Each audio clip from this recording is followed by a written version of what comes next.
Golden State Media Concepts Sci-Fi Podcast. Together we dive into the world of sci-fi and science fiction. From episodes of Star Trek, Star Wars, to The Walking Dead, Resident Evil, all the hot new science fiction movies from the back doors of Marvel or DC. The Golden State Media Concepts Sci-Fi Podcast. You'll never look at science fiction the same way again.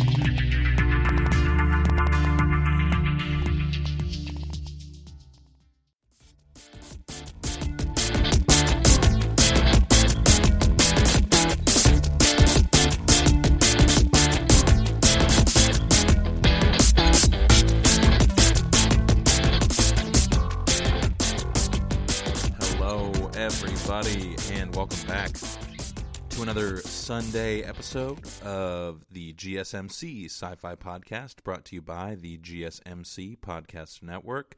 My name is Keith. I am your host, and as you know, on Sundays we talk about Hyperion, and we just finished the book Endymion, which is the third book of this series, last Wednesday. So we are starting on the Rise of Endymion, which I will probably be referring to as Rise from now on, just to differentiate. The four books in this series are Hyperion, The Fall of Hyperion, Endymion, and The Rise of Endymion, all of which are based off of poems by a man named John Keats, who is kind of like a romantic / modernist poet.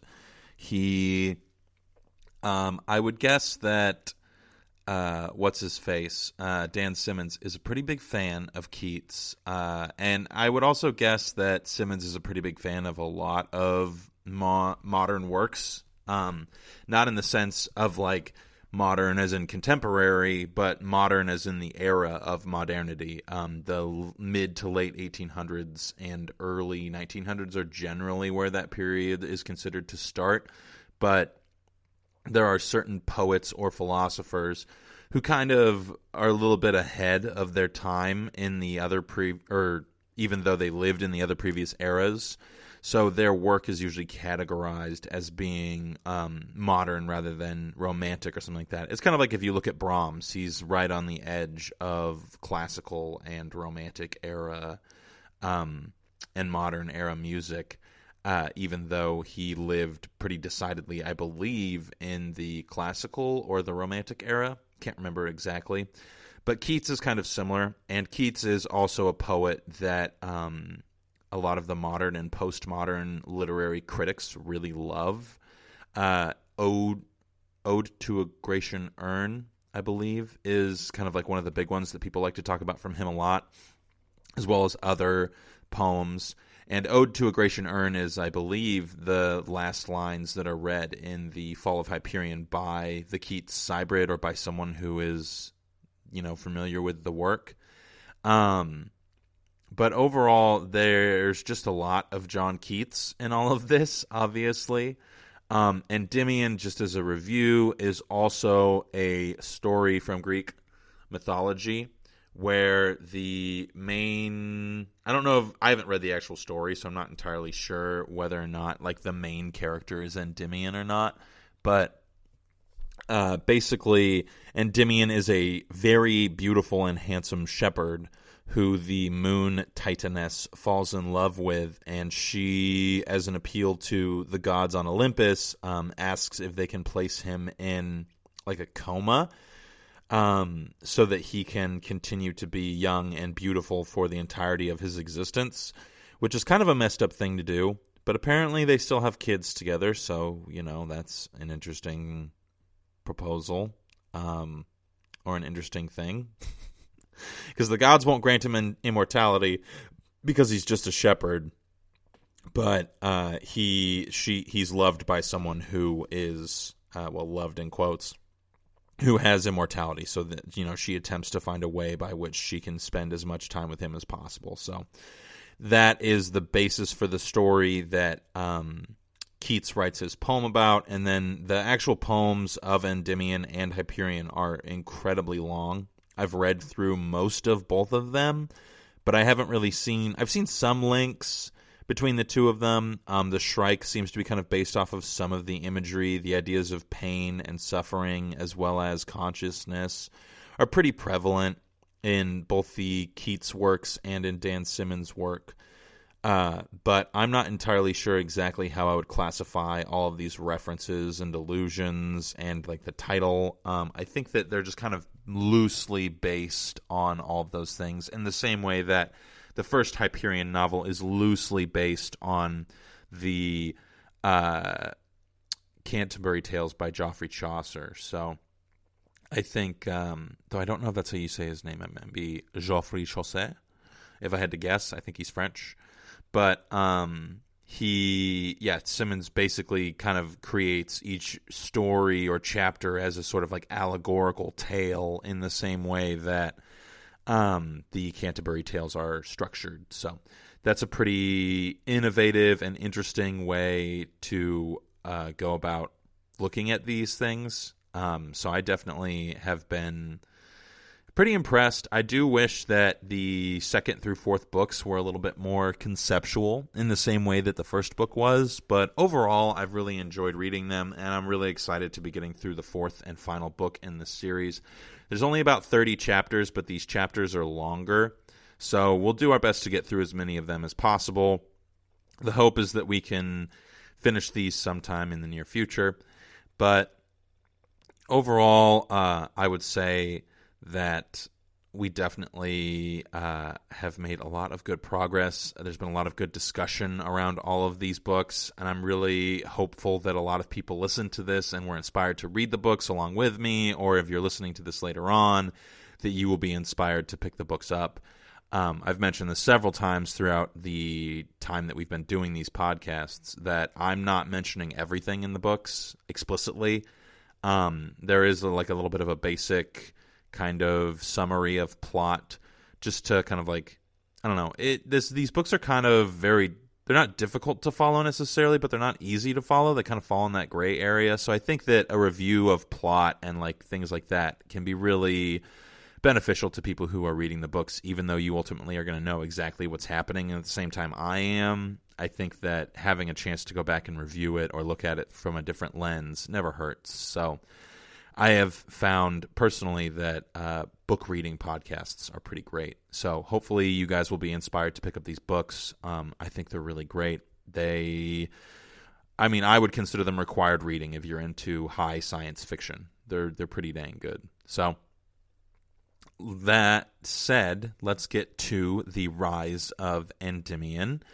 The book opens up with basically an entire chapter on what is happening on Pacham, which is very important.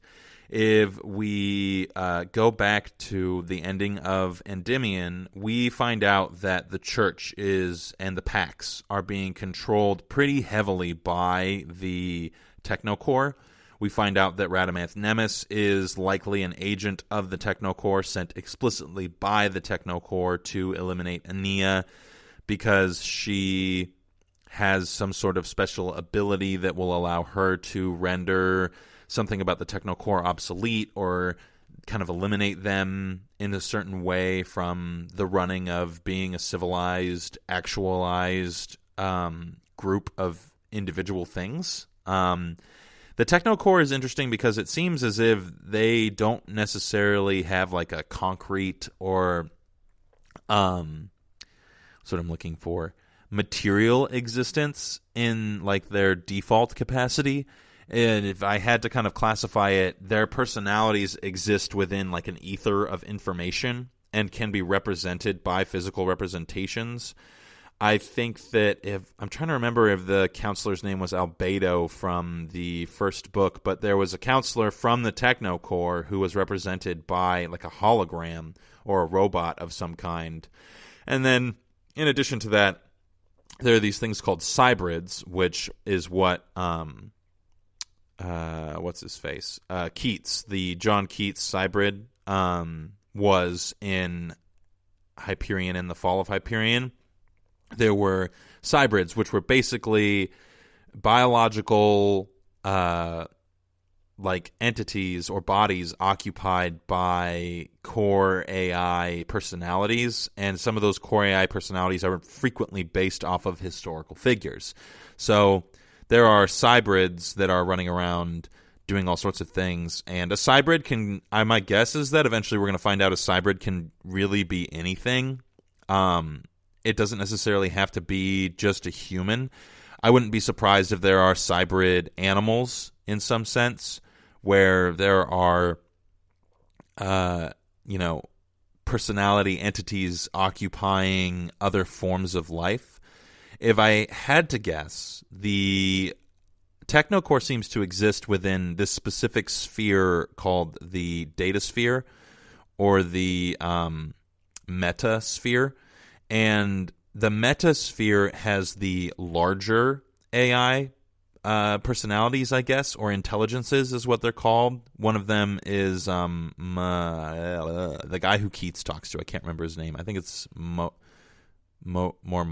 or It's not Dormammu. That's from Marvel. I can't remember his name, but at least off the top, not off the top of my head. But he is an individual who occupies the metasphere and has his own intelligence and personality and all sorts of other things, but doesn't have like a concrete existence outside of the metasphere, but is still considered to be part of the techno core. Well, in addition to the metasphere and the datasphere, there's a third sphere called the megasphere, and the megasphere is supposedly this place where even the AIs have a tendency to not want to go.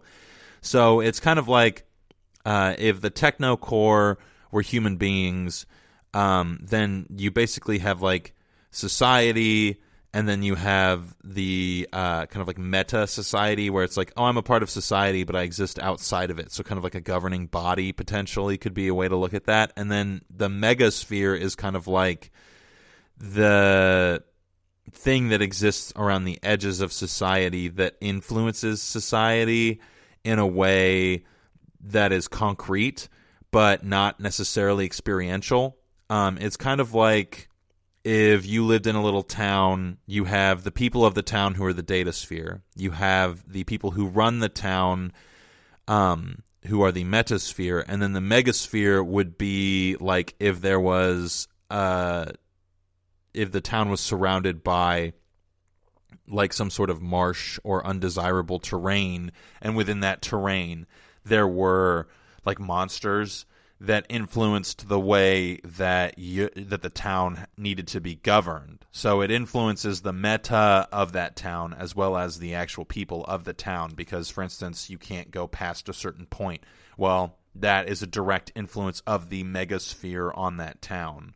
And this is kind of reminiscent of like the idea of ideas of Maimonides and like his kind of proposal for how each individual consciousness occupies a specific sphere of knowing, and those spheres are kind of constantly colliding with each other, acquiring and transferring data in some way. I am like 90% sure that Simmons is going to be, or would have been familiar, at least in some capacity, with that thought process or something similar to it.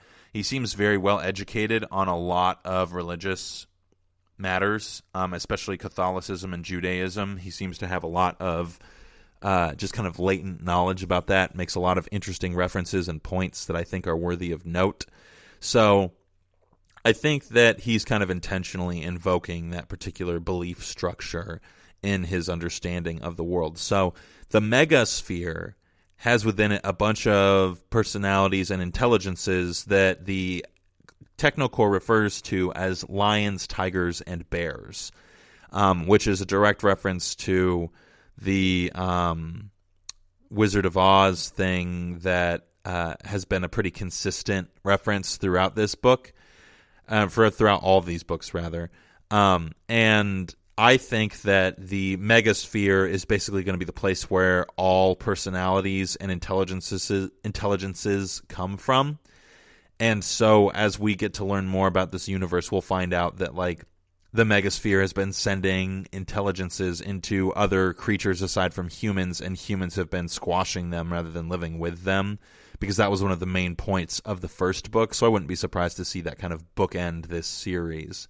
And then in addition to that, the whole reason we got on this topic is like I wanted to kind of talk about why it is that Simmons chooses to include all of these things, and why he chose a science fiction book to do that. So we're going to talk about that right after this quick commercial break.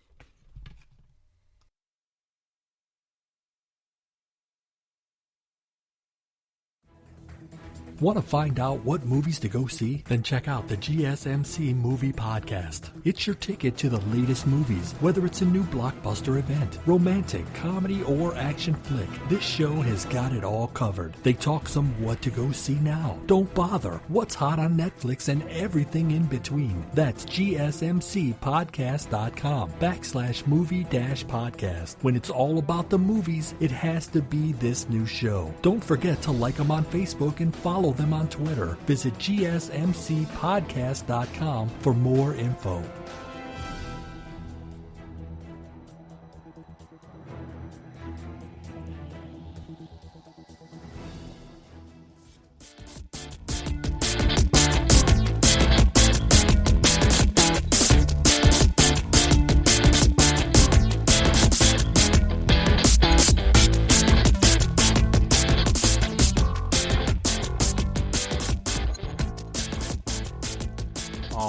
Everybody, welcome back. I know that we're all anxiously awaiting the beginning of my plot summary for Rise of Endymion, but I just had a couple more things that I wanted to cover in the meantime before I got started on that.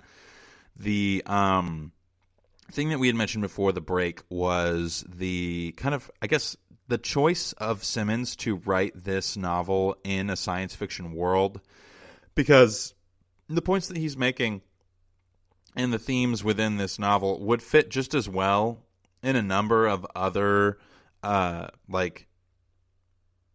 guess, novel or narrative options. You know, I could see this easily being, portrayed in a fantasy world or in even a contemporary book, or even in like a historical fiction type thing, because it seems like a lot of what he's talking about are themes from, history. So this could just as easily be a historical fiction about somebody who's going west in the United States and has like this manifest destiny idea, and there's these undercurrents of religion and things like that. And I think that the main reason that Simmons chooses to do this novel in the,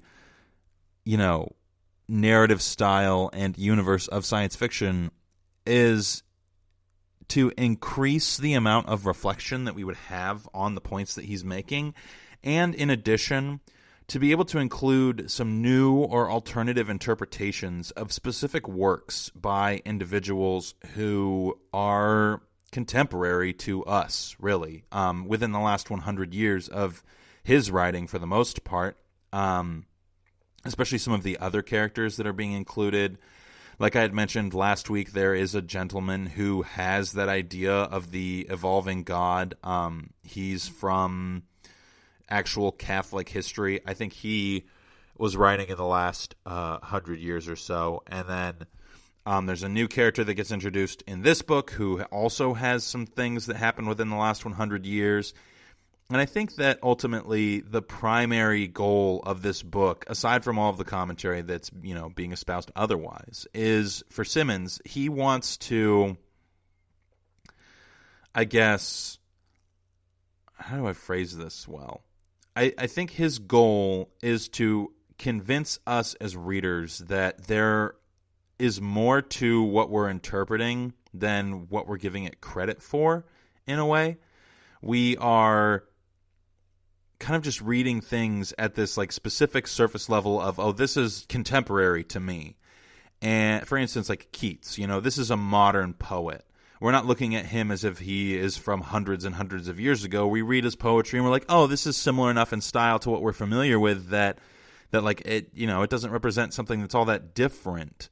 And I think that in order to get the distance from the pieces of work that Simmons wanted to allude to, he had to write this novel in a science fiction world. Otherwise, he would have just kind of ended up talking about things and being like, no, this is really what I think it should mean, guys. And we're like, no, we know this. This isn't, an alternative interpretation. But when you say John Keats 500 years from now versus only 100 or 200 years from him being removed, then the way that you're going to look at that piece of work is completely different. And Simmons is able to get us to look at that type of work in a number of interesting and unique ways because of the lack of proximity that it has to other things that we would be ultimately more, or to things that we're ultimately more familiar with. So someone in this book talking about the theological proposal of that Catholic father who said that, God evolves with humanity, that person talking about that guy in 500 years from the future is way different than it is now. And they can look at it as if it has some sort of legitimacy because it's an idea that has survived. And I think that one of Simmons' primary points in doing these novels the way that he did was to look at what survives in pop culture. What is going to endure the test of time would be the best way to phrase it. What things are we ultimately familiar with that we're partially taking for granted? And what things are we familiar with that are that we're giving too much value? The ideas of religion is one that comes to mind specifically because Dan Simmons makes a point numerous times to mention that religious views are something that ought to have been eliminated from our general lexicon a long time ago. He makes that point numerous times that the Catholic Church almost dies metaphorically and literally, that Judaism and Islam have both had to make substantial adaptations to their belief structures in order to accommodate the future.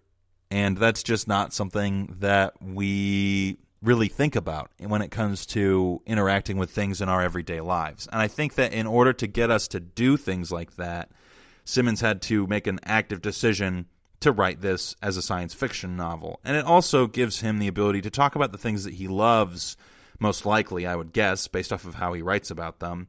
Talk about things that he loves in a way that is truly unique and interesting when compared to how he would get to talk about it otherwise.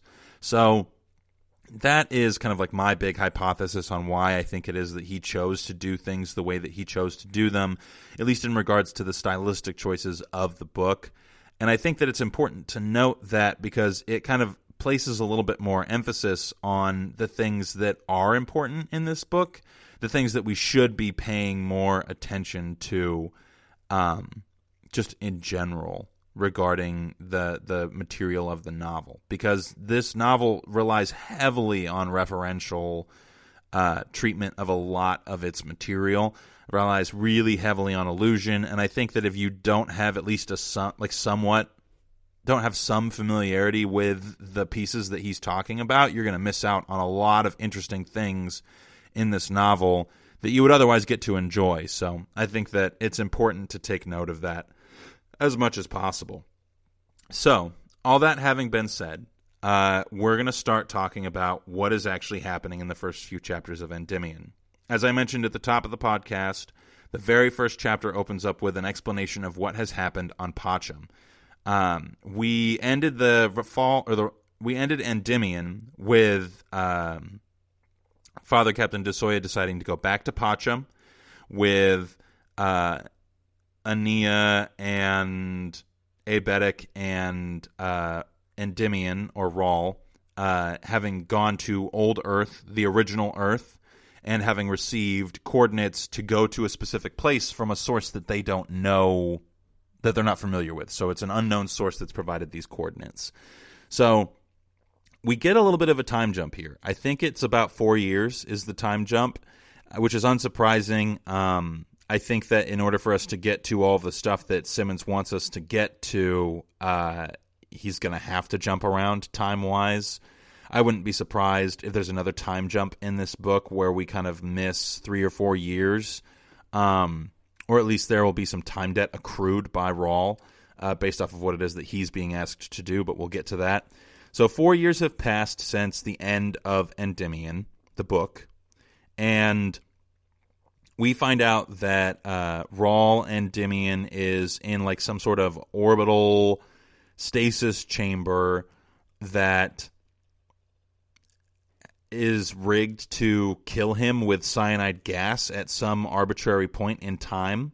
And he's already mentioned specifically that Aeneas is dead, at least to his knowledge. I would be surprised if that was the truth, but I also wouldn't be surprised. I don't know. I can't tell if this is going to be one of those books where ultimately it exists to disappoint you in some regard, or if it's going to be one of those books where things are constantly feeling like they're about to disappoint you, and then from out of nowhere you get some sort of resolution that feels a little bit more substantial. So we'll see how that goes. Like I said, I'm not totally sure exactly how that is going to be handled by Simmons. But regardless of that, we are on Pacham, and we find out that the Pope has died for, I want to say, the 8th or 9th time. And because of the presence of the cruciforms, we know that this death is obviously not permanent, or at least, that's what we suspect. I'm not going to lie, when I first read that, I was like, okay, so now he's really going to die. But he does not get to die. He passes away, and they decide that they're going to elect a new Pope.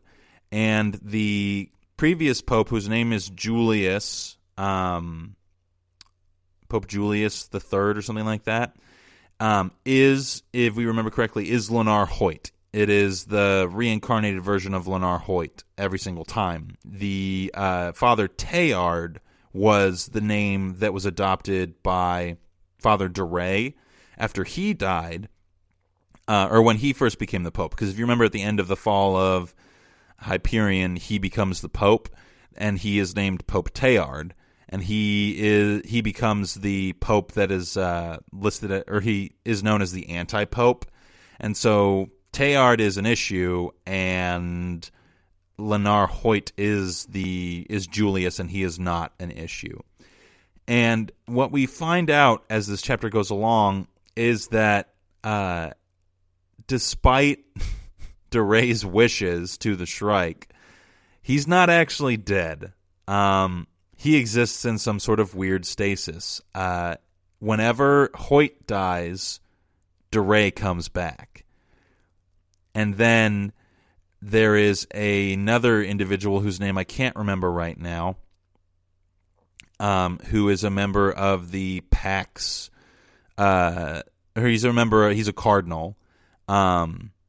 He goes in and kills de Rey so that Hoyt is the one who is revived. So de Rey comes back fully aged and is like fully cognizant, which is interesting because normally there's some sort of like delay in your ability to understand things when you get resurrected. It's called resurrection sickness. But de Rey doesn't experience this anymore. So he comes to and knows exactly what's going on and what's going to happen to him. And this cardinal murders him in front of other people and then vaporizes the two guards who were there, and he has an advisor whose name I also can't remember right now. His advisor basically witnesses this whole thing happening. So it becomes pretty obvious that this cardinal is a pawn of the Technocore in some way. Or at least is a straight up like a cybrid. He's probably a cybrid. I think that there's a ton of cybrids within the papal leadership currently. So he murders de Rey so that Hoyt will be the one that's revived, or Pope Julius. And then the plan is that Julius just gets reelected. That's been kind of the typical process. Julius dies, then de Rey is murdered, and then Hoyt comes back and is reelected by the cardinals. Well, what happens this time around, at least what we're suspicious of happening, is that the gentleman who murdered de Rey is going to be the new pope. I don't know exactly why the Technocore wants to make this move. I'm sure that we'll find out. But generally, they've decided that Hoyt has been used sufficiently to achieve what it is that they were hoping to achieve. And so the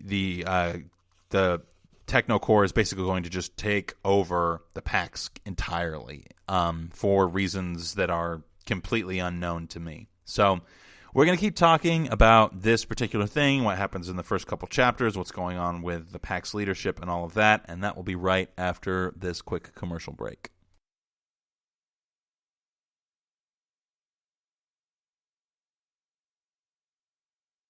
Tired of searching the vast jungle of podcasts? Now listen close and hear this out.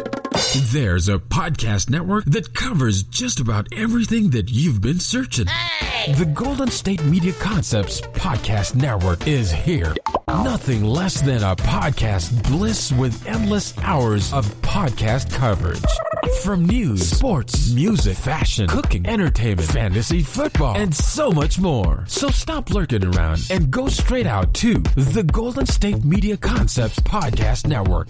Guaranteed to fill that podcast itch. Whatever it may be. Visit us at www.gsmcpodcast.com. Follow us on Facebook and Twitter, and download us on iTunes, SoundCloud, and Google Play.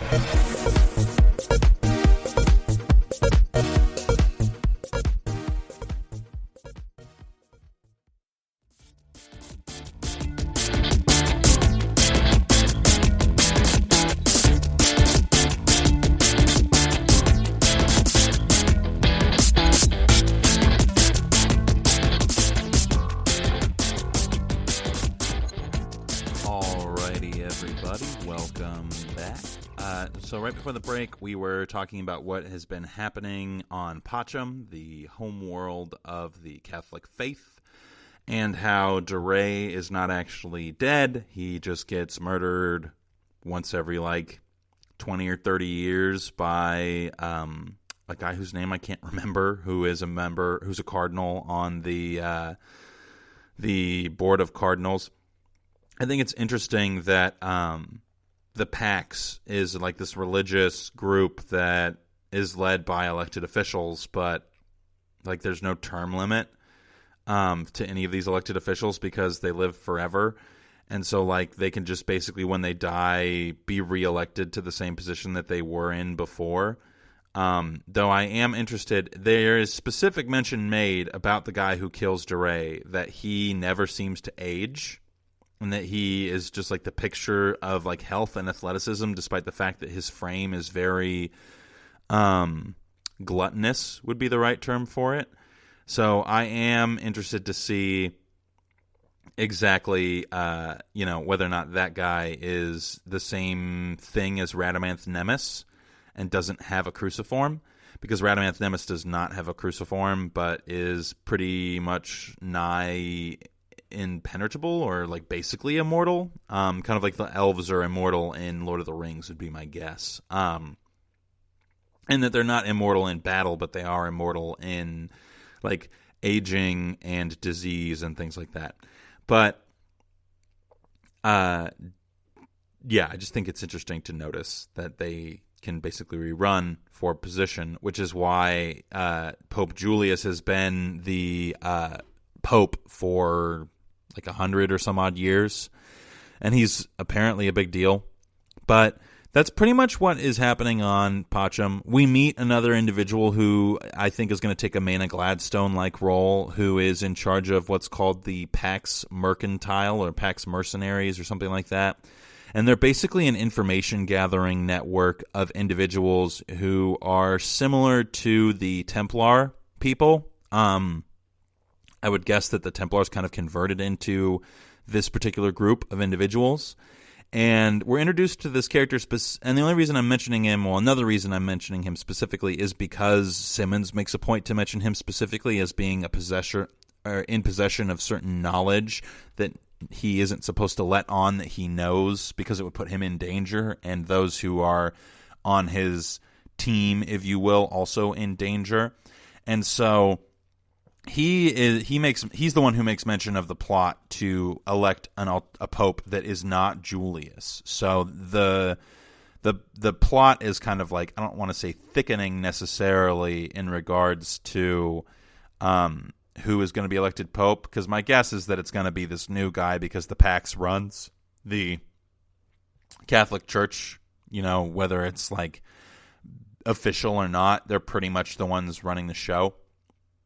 And so I would be really surprised if it was anyone other than this guy who becomes the elected official. And a lot of the individuals who are voting in this election are kind of like they're remote. So I wouldn't be surprised if their votes are manipulated in some way, because obviously not everybody can get back to Pacham in time because there's no longer Farcaster portals. So the ability to travel at faster than light speeds is very limited.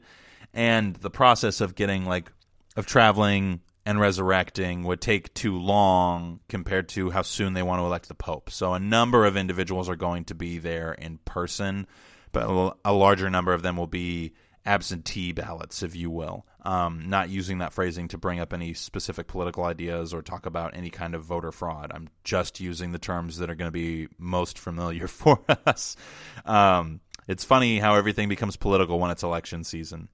Regardless, this individual, or the individual who has that information, does not reveal that he has that information to everybody, but is, like I said, highly suspicious that there is going to be some sort of quasi coup. Since they are electing a new official, it's not guaranteed that Julius is going to be the one who is elected.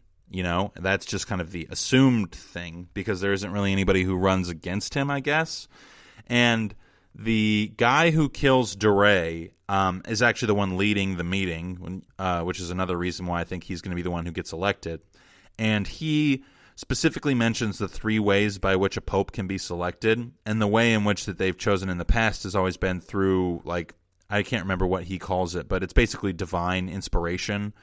The other one, or where everyone votes unanimously for a new pope. And frequently it's the divine inspiration to re-elect the old pope.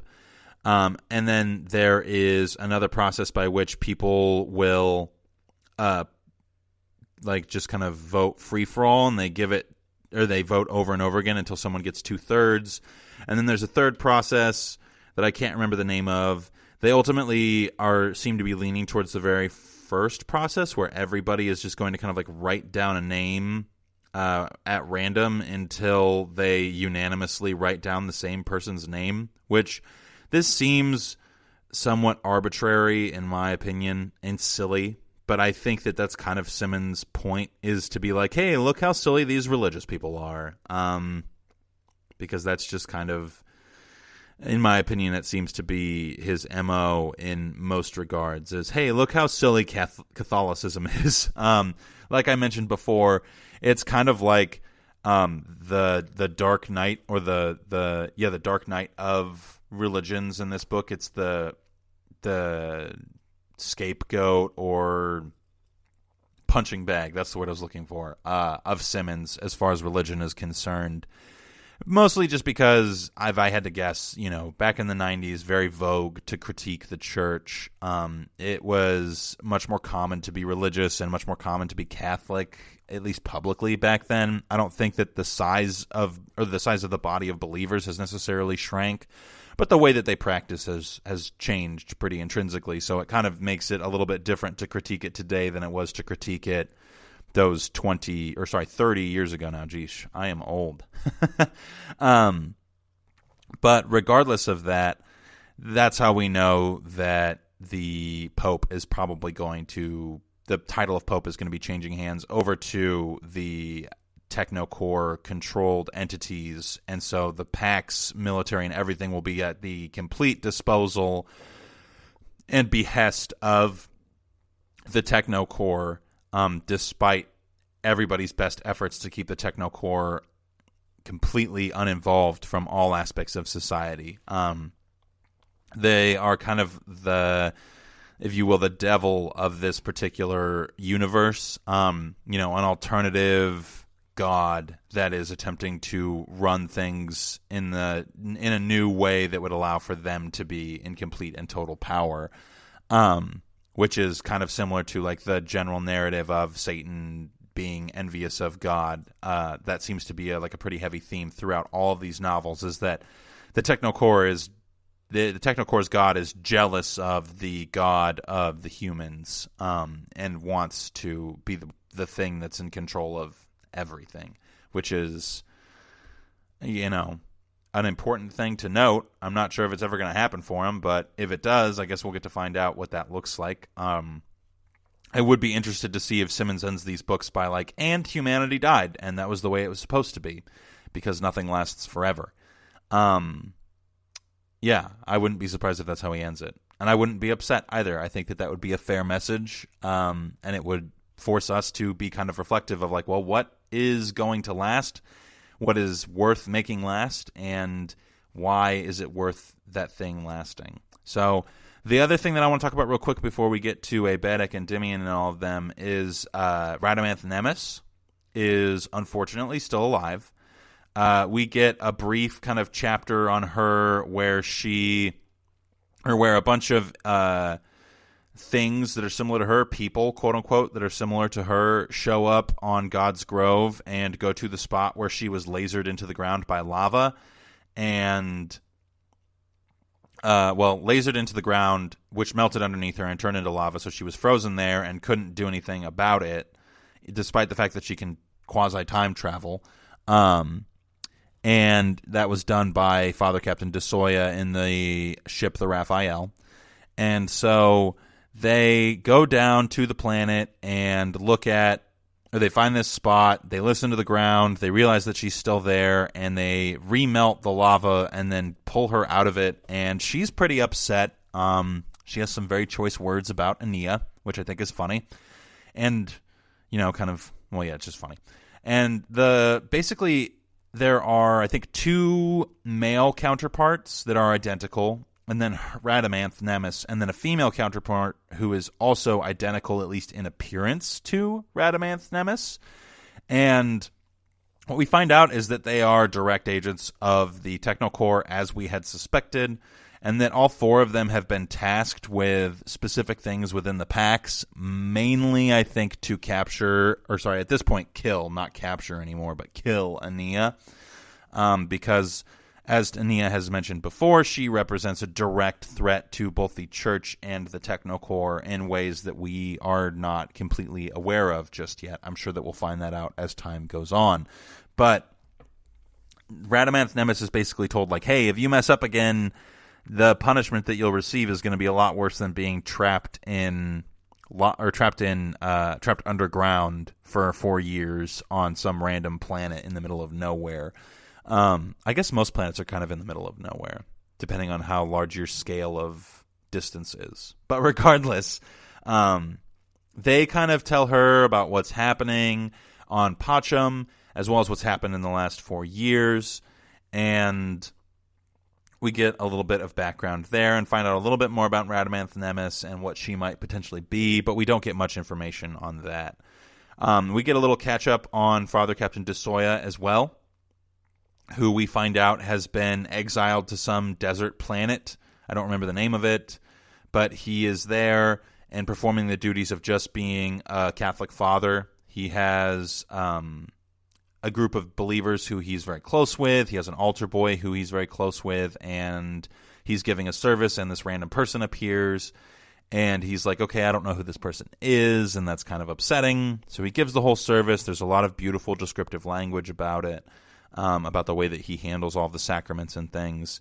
And then this person approaches him after the service is over, and we find out that it is an officer within the Pax military who says that de Soya's rank has been restored and that he's being called into action for the Pax military effective immediately. And de Soya is, of course, not happy about this because he meets Ania at the end of the last book and doesn't want to have to hunt her anymore. It seems that he is endeared to her in some meaningful way that we aren't made totally familiar with, but it's still worthy of note, in my opinion.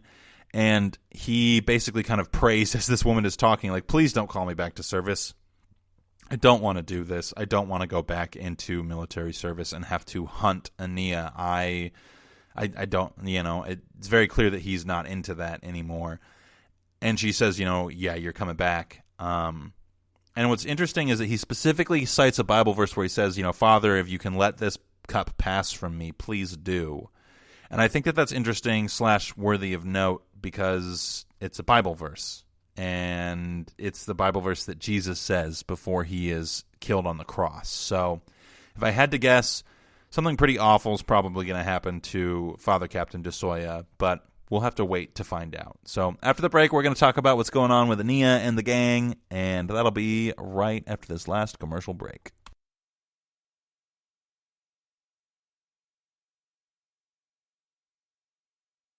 Watching TV has changed over time. Streaming has become the new norm. That's why Golden State Media Concepts television podcast dives headfirst to the world of cord cutting. Want to be on the loop of what's hot in Netflix? Or if it's not a preference, what about original shows in Hulu? We've got you covered. Join us as we fill in the blank and talk about movies to stream and what show you should be binging. This is the Golden State Media Concepts television podcast.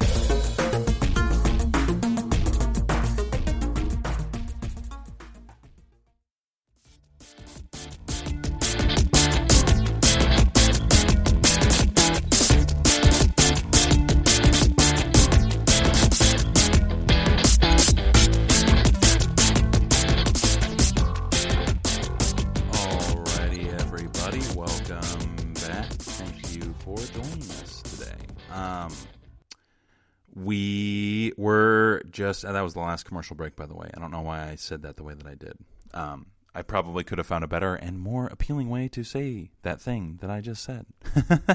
Regardless, right before the break, we were just kind of finishing up summary of what happens on Pacham, what happens to Radamanth Nemes, who is still alive, unfortunately. I know a lot of us wished her dead. We did not get our wish. I apologize, everybody who was with me on that one. And then lastly, we talked about what happens to Father Captain DeSoya and how he is being called up for military service again despite his wishes to the contrary. So we got a lot going on. It's the first couple chapters of a new book, and they skipped 4 years, so Simmons got to catch us up. So what's happening with Ania and Abetic and what's his face? Rawl. Well, they're on Old Earth, and those coordinates sent them to a collective, I guess, would be the best way to phrase it, of individuals who are working with why do I want to say Ralph Waldo Emerson? That is not who it is. It's an architect from the early 1900s whose name is escaping me. If I said his name, you'd be like, oh, that guy. So I'm going to have to look his name up at some point, or hopefully I'll remember it. Regardless, this is the old architect, Frank Lloyd Wright. That was his name, Frank Lloyd Wright. And he is a hybrid of Frank Lloyd Wright, which, if you know anything about Frank Lloyd Wright, architect from the Midwest, he had some of his own,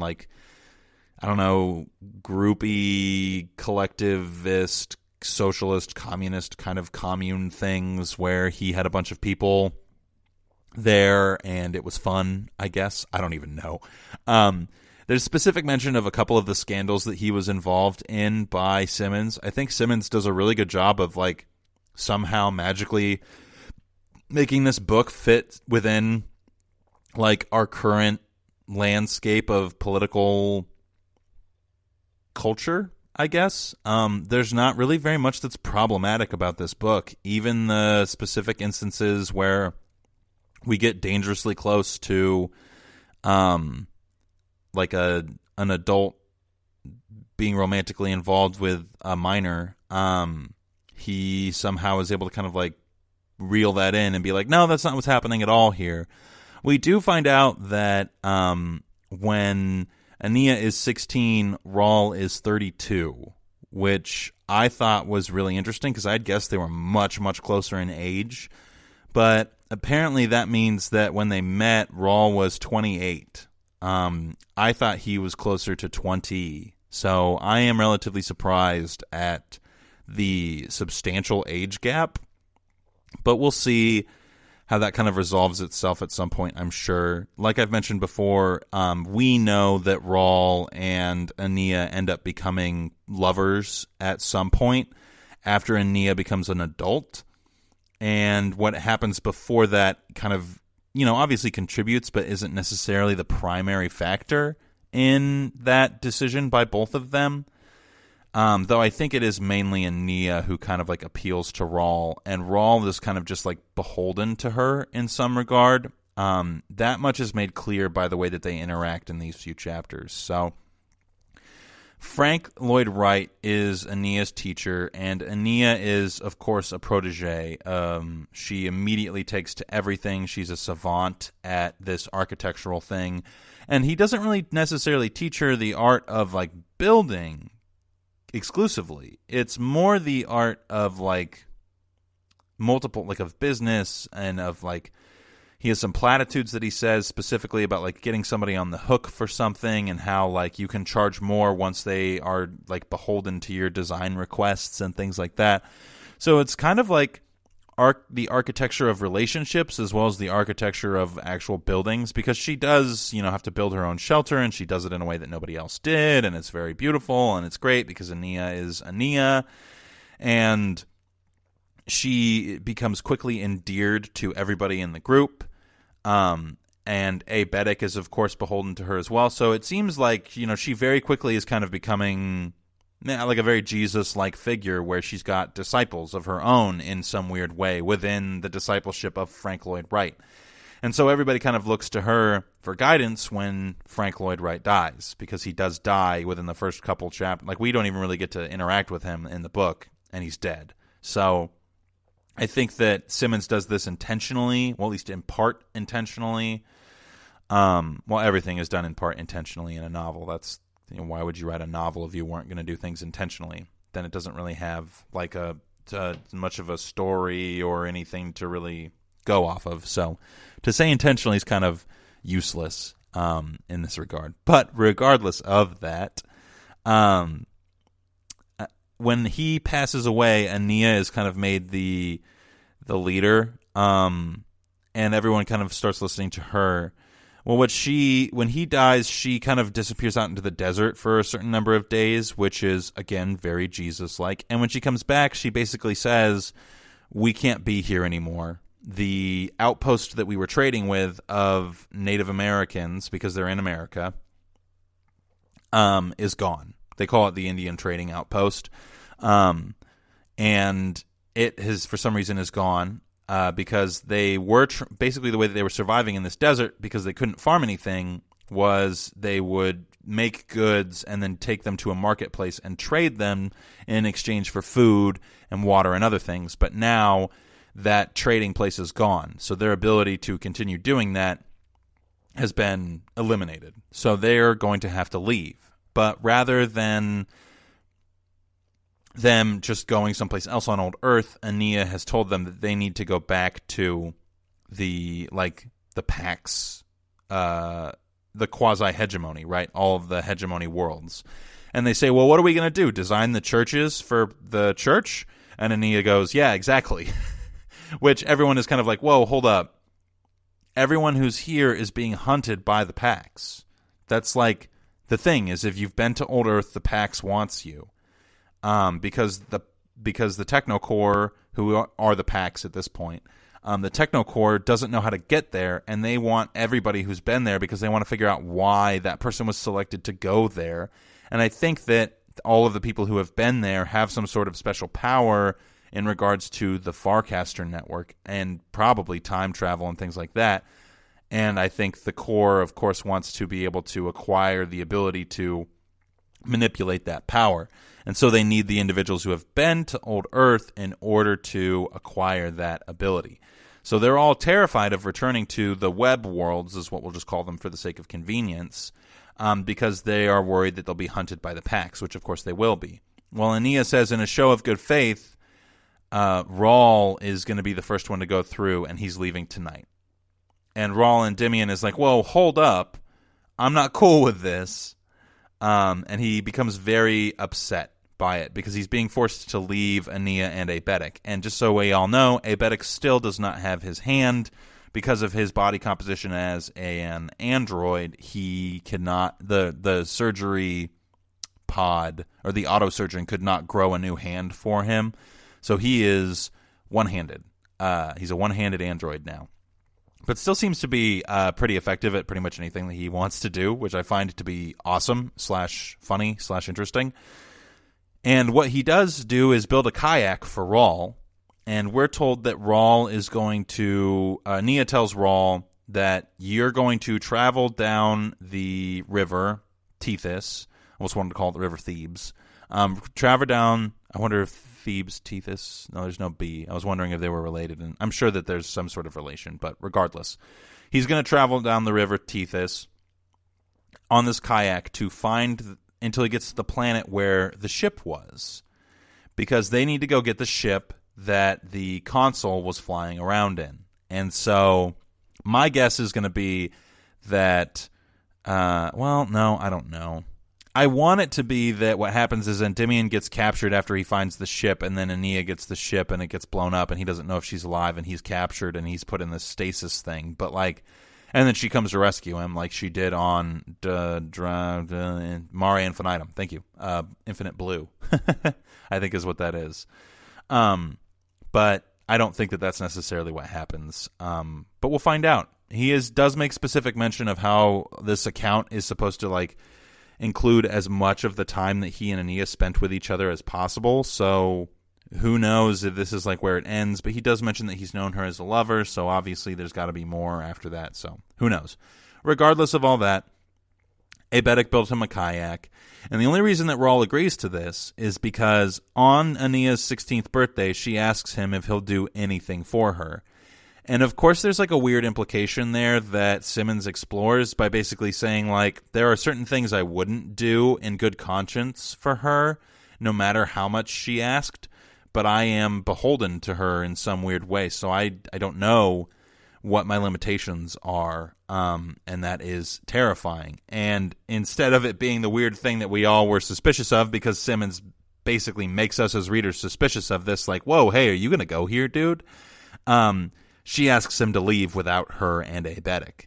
She asks him to basically go forward without them, which, of course, makes him very, very upset, understandably so.